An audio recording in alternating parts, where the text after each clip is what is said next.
చాలా మంది పండితులు నన్ను విమర్శించవచ్చు కానీ నేను ఒక చిన్న లాజిక్ చెప్తానమ్మా. మనకు ద్వాపర యుగమైన త్రేతాయుగమైన ఏ యుగాన్ని తీసుకున్నా మనకు 12,000 ఏళ్ల నుండి 15,000 ఏళ్లే కనిపిస్తుంది.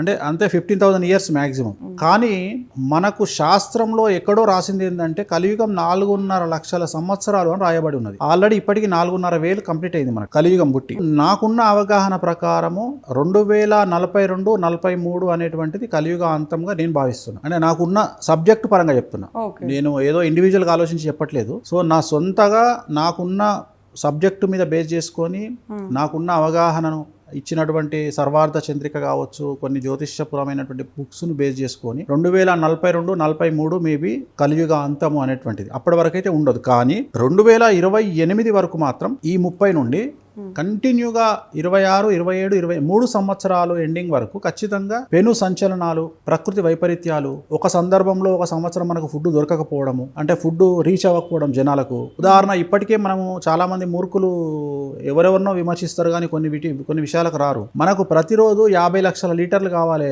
హైదరాబాద్కు పాలు, కానీ 5 లక్షల లీటర్లు కూడా ప్రొడక్ట్ అవ్వట్లేదు. మరి ఎట్లా మనం తాగేది ఏంటిది అంటే ఆ విషయమే. సో అట్లనే నూనె కూడా అంతే. ఒక 4 కేజీల పల్లీలు అయితే 1 కిలో నూనె వస్తుంది అంతే.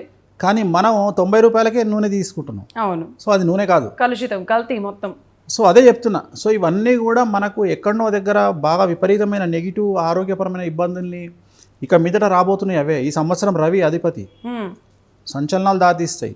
సో అట్లనే రాబోయే 2-3 సంవత్సరాలు చాలా సంచలనాలు ఉండబోతా ఉన్నాయి. సో నువ్వు అడిగిన ప్రశ్నకు సమాధానం కలియుగ అంతం 2042, 43లో ఉండొచ్చు.